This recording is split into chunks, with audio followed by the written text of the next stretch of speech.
Então, eu gostaria de passar a palavra às palestrantes da tarde, né? Elas que vão abordar o assunto com profundidade.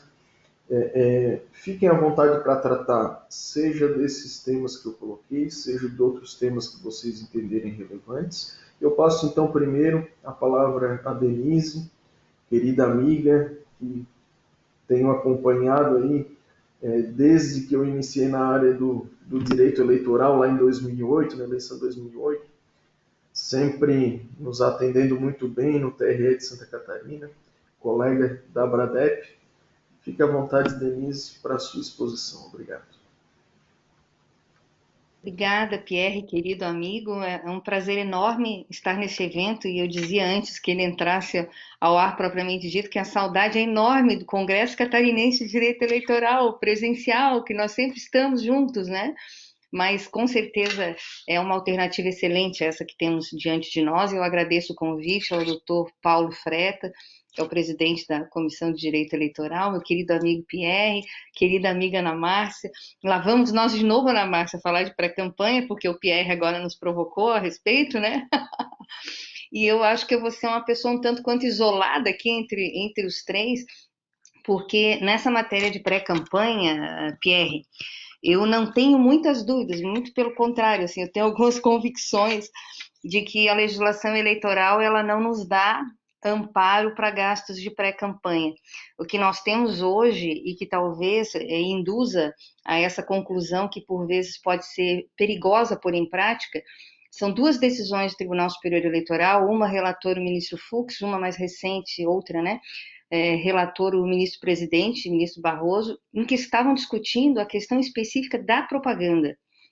Então, no bojo da discussão da propaganda, e certamente causado pelas inúmeras atecnias que nós temos na lei eleitoral, dentre as quais o 36A, eu penso que seja um bom exemplo disso, nós não temos harmonia no ordenamento jurídico com algumas faculdades que lá se encontram, e o disciplinamento em si do que se pode fazer para arrecadar e gastar em eleição. Então, a Ana Márcia já me viu falar exatamente com esse mesmo argumento, e a primeira vez que usei foi exatamente lá na discussão contigo, Ana Márcia, de que eu não acho concebível que nós entendamos que há uma permissão tão garantida pela jurisprudência da Justiça Eleitoral, quando é o mesmo tribunal que, examinando questão específica do disciplinamento das eleições de 2020, ele não cria esse permissivo. Né? Então, há um risco sempre muito grande, a cautela tem que ser enorme. Eu, se fosse advogada de um candidato de um partido político e eventualmente fosse amparar alguma das suas ações nessas duas decisões do Tribunal Superior Eleitoral, faria com maior cuidado, porque o risco de eventualmente se deparar com abuso de poder econômico é muito grande. E, ao contrário do que possa parecer, né, como eu sou secretária de controle interno do TRE de Santa Catarina, pode parecer que eu amo o controle e a fiscalização da campanha eleitoral, mas muito pelo contrário, nesse aspecto, eu penso que a pré-campanha ela é uma realidade e ela precisa ser disciplinada o quanto antes pela lei eleitoral, que a próxima reforma eleitoral se debruce sobre ela e nos traga definições harmoniosas em todos os dispositivos a esse respeito, porque por enquanto, meu querido Pierre, enquanto nós não temos isso, o que eu vejo que nós precisamos observar é, por exemplo, o cumprimento que está na legislação eleitoral e disciplinado na resolução dos pré-requisitos para que um candidato realize gastos eleitorais e arrecade recursos, que é realmente requerimento de registro de candidatura, inscrição no CNPJ, abertura de conta bancária específica e, eventualmente, emissão de recibos eleitorais. Sem estes critérios, nós não temos segurança nenhuma de arrecadação de recursos preliminarmente à campanha eleitoral. Temos a faculdade de arrecadar recursos pela via do financiamento coletivo, que eu acho extremamente problemática também, e já a partir do dia 15 de maio, porque é uma arrecadação que fica no limbo, em suspenso, caso não se configure efetivamente aquela candidatura, nós não temos sequer como usar efetivamente aqueles recursos, né?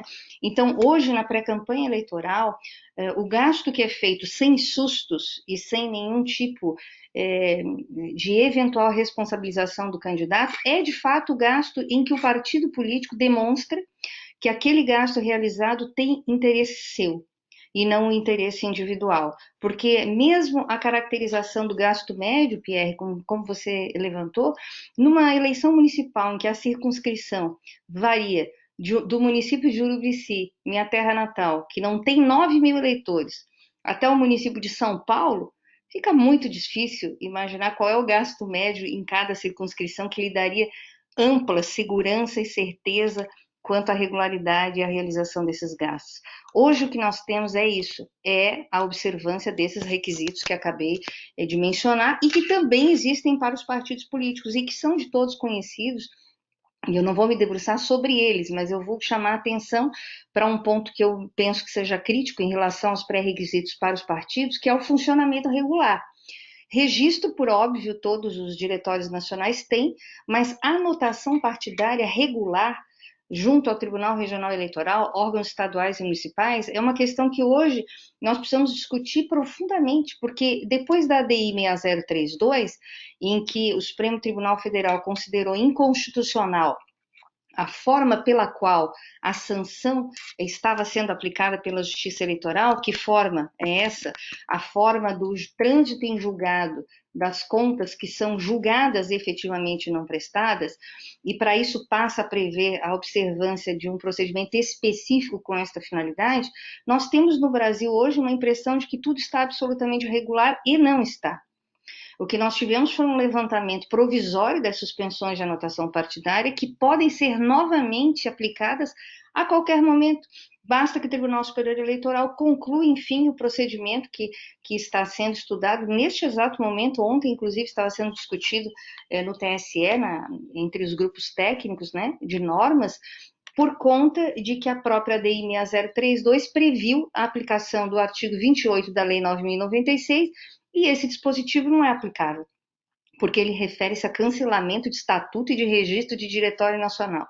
Não tem nenhum alcance a suspensão de anotação partidária, que na verdade é o reflexo da impossibilidade de funcionamento de um partido político que não observou um pressuposto constitucional da sua existência, que é efetivamente a prestação de contas à Justiça Eleitoral.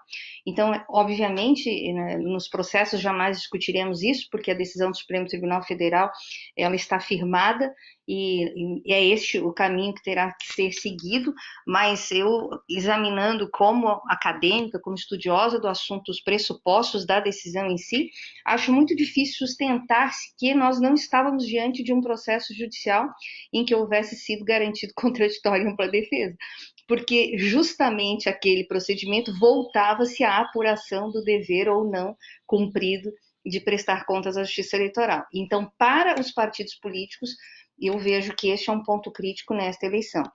Estar regular e a qualquer momento poder eventualmente perder a regularidade durante a campanha eleitoral, caso esse procedimento seja aprovado e aconteçam as representações que certamente vão surgir logo em seguida a isso, né? Eu gostaria também de trazer aqui a discussão a questão da forma do recebimento de recursos nas campanhas eleitorais.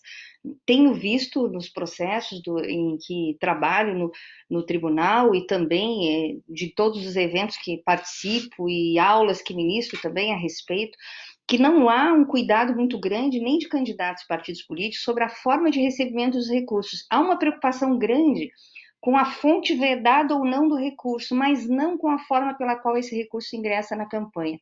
E isso gera, ao fim e ao cabo, a impossibilidade de usar o recurso. E é claro que durante a campanha eleitoral ele vai ser utilizado, mas vai ser utilizado de maneira indevida e vai gerar uma obrigação de devolução de recursos ao final da campanha. Então, esta obrigação de receber recursos financeiros apenas por transação bancária com identificação de CPF, de receber recursos estimáveis em dinheiro apenas quando o doador for efetivamente proprietário do bem ou responsável pela prestação de serviços, ou alternativamente receber doações pela via do financiamento coletivo, estas formas são as 3 únicas formas de receber recursos de maneira regular em uma campanha eleitoral. E mais, ainda que muito combatida, nós temos uma regra de relevância traçada no Tribunal Superior Eleitoral que já se firma a diversas eleições, no sentido de que doações acima, iguais ou superiores a um determinado patamar que foi estabelecido pelo TSE como R$ 1.064,10, não basta uma transação bancária identificada. É preciso uma prova cabal da origem do recurso que só se dá, segundo a norma, por uma transferência eletrônica direta entre contas ou por cheque cruzado nominal. Qual é o problema que nós temos aqui? É que isso pode parecer muito simples quando nós interpretamos um recebimento direto de doações, mas usualmente se esquece que no financiamento coletivo eu estou recebendo doações e a esta modalidade vão se aplicar as mesmas regras, que quando eu estou promovendo um evento de arrecadação de recursos, nossos famosos jantares de adesão, que são extremamente comuns aqui em Santa Catarina, né? Nós também estamos diante do recebimento de doações, e isso pode gerar, ao final do processo eleitoral, uma implicação muito grande nas contas de um determinado candidato por um mero descuido na forma de recebimento. Então, eu creio que é muito importante que nós estabeleçamos de uma vez por todas que nós temos a obrigação, sim, de observar a forma correta do recebimento de recursos, porque senão as consequências, como aí estão, são extremamente graves. Elas impõem devolução de recursos ao doador ou mesmo ao Tesouro Nacional e podem afetar a regularidade das contas em si. Uma outra questão crítica que eu trago aqui à discussão é justamente a do financiamento coletivo, principalmente pelo fato de que a ele se aplicam todas as regras aplicáveis às doações, inclusive formas de recebimento, e nós temos, usualmente, tivemos em 2018, que foi a primeira vez que esse instituto foi aplicado, erros muito recorrentes a respeito disso, necessidade de devolução de recursos em grande monta também, e, principalmente, recebimento de recursos de fontes vedadas, como se a responsabilidade fosse do arrecadador. Então, aqui eu também gostaria de chamar a atenção a respeito dessa questão. Não é possível alegar que a responsabilidade pela arrecadação do recurso é de um terceiro, porque você pode transferir a competência, mas não a responsabilidade.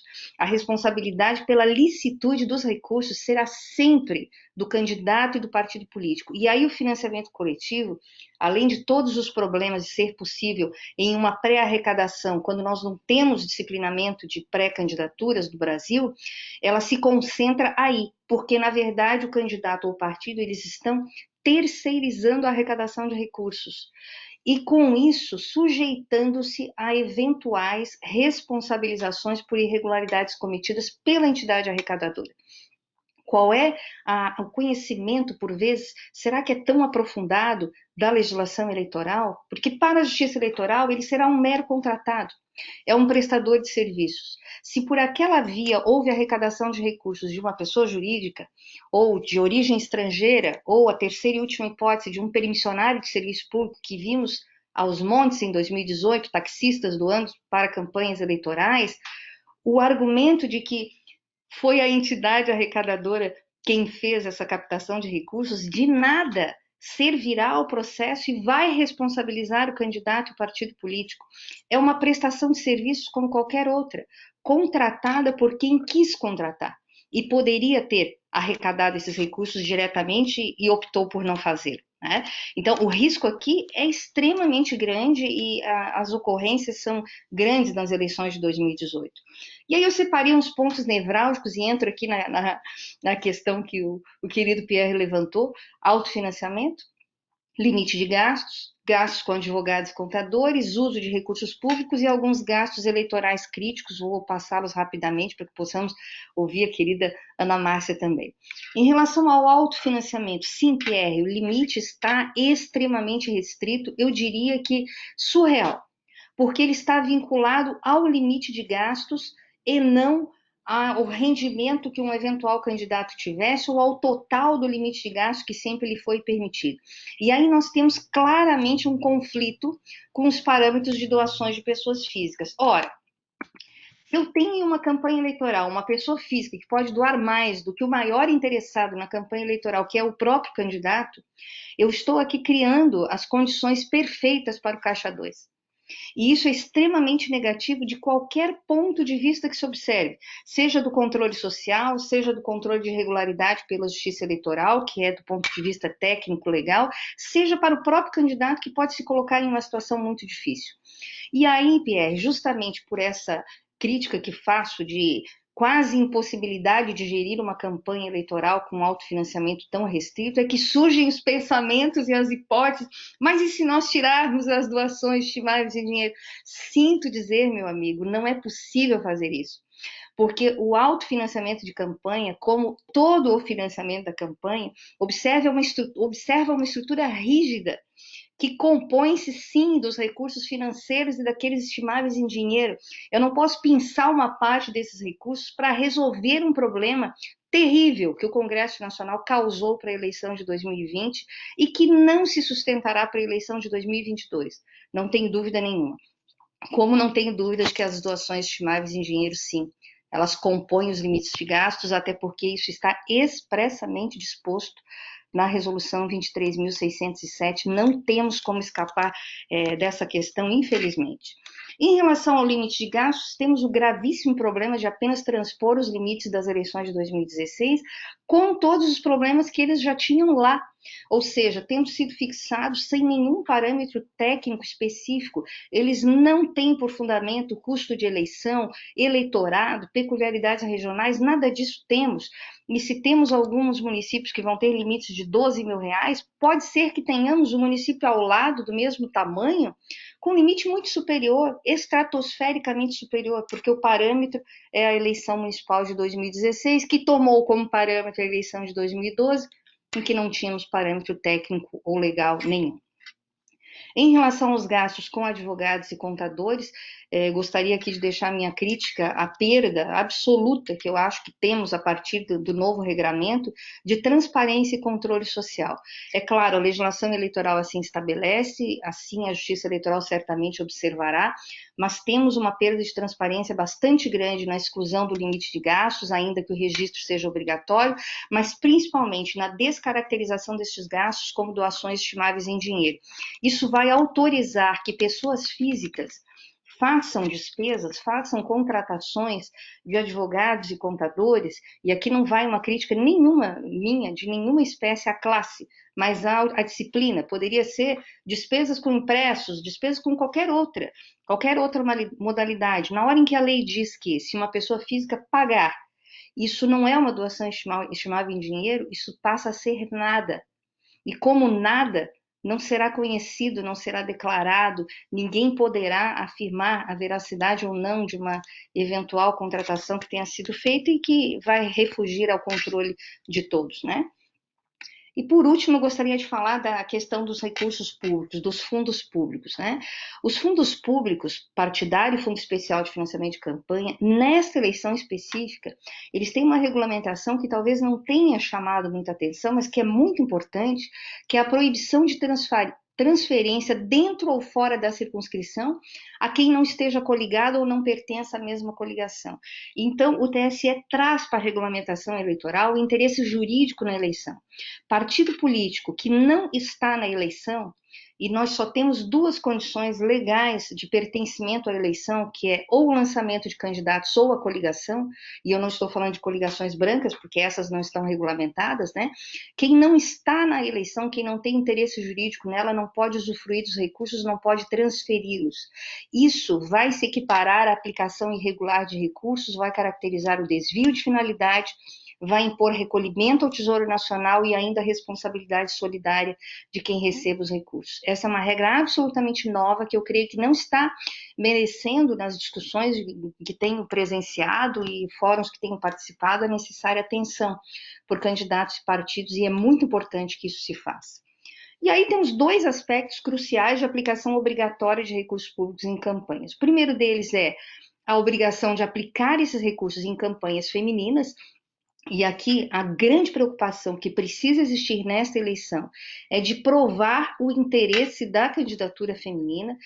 Nós já temos jurisprudência de 2018 em que restou caracterizada apenas a conta de passagem desses recursos pelas mulheres para financiar com exclusividade campanhas masculinas ou pagando despesas comuns, não caracterizado o benefício para campanhas femininas, e isso certamente será irregular.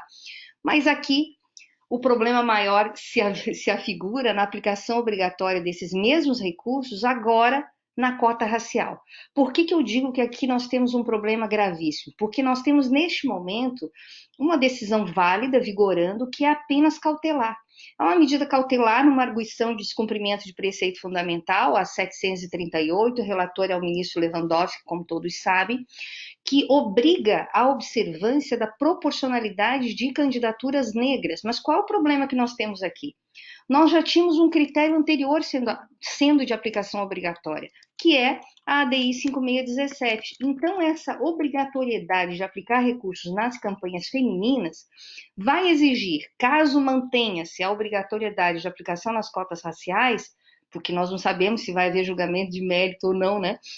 Nesse meio tempo, durante a eleição, primeiro eu vou precisar dispor dos 30% entre as mulheres para, dentro desse nicho de 30%, observar a proporcionalidade entre as mulheres de candidaturas negras e brancas para observar, depois desse primeiro critério, a distribuição proporcional.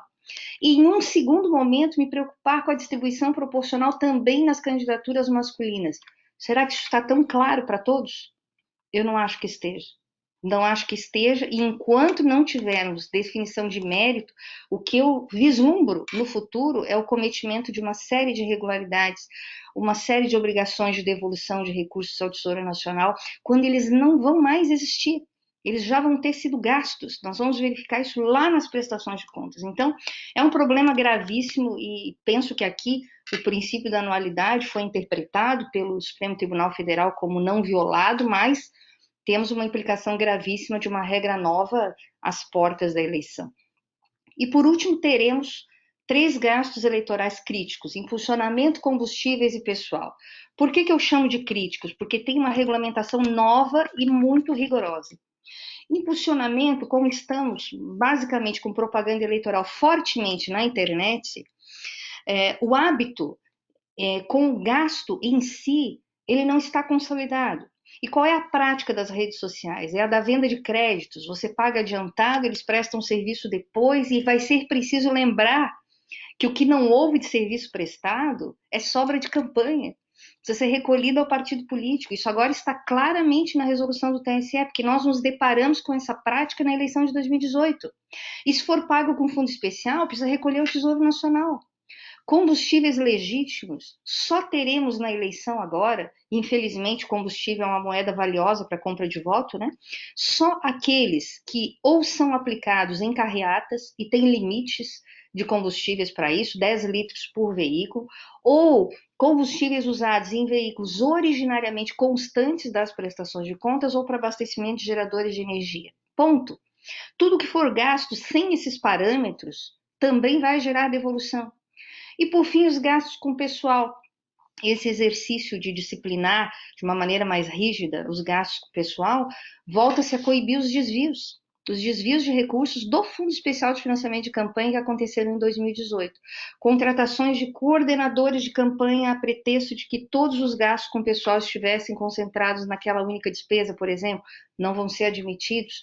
Então, preocupar-se em disciplinar exatamente quais foram os serviços prestados, quem foram as pessoas que trabalharam, onde trabalharam, quanto custaram, justificar preço. Creio que também nossos candidatos e partidos políticos podem não estar preparados para fazer isso tudo, né? E eu, como servidora da Justiça Eleitoral, não falo pela Justiça Eleitoral aqui, né? Falo como especialista na área, certamente por isso que fui convidada a falar, mas creio que isso vai gerar decisões da Justiça Eleitoral muito duras, e numa eleição municipal é muito difícil alcançar todos com o nível de informação que todos merecem ter. né? Mas então, meu querido Pierre, são essas as minhas considerações. Deixo a palavra aí para a nossa querida Ana Márcia, ansiosa por ouvi-la. Sinto muito, talvez não ter lhe dito aquilo que você gostaria de ouvir, mas é como eu penso. Obrigada. Agradeço, Denise, mais uma vez, né, magnífica exposição. Conseguiu expor de forma bem objetiva e prática as inconsistências da legislação, né, o tratamento diferenciado que se tem para situações semelhantes e certamente a eleição, eu sempre costumo dizer, a eleição municipal ela acaba sendo o laboratório, né? É onde se testam novas regras e depois para eleição geral tu acaba adaptando ou retificando as situações, como certamente vai ocorrer com essa nova regra do autofinanciamento.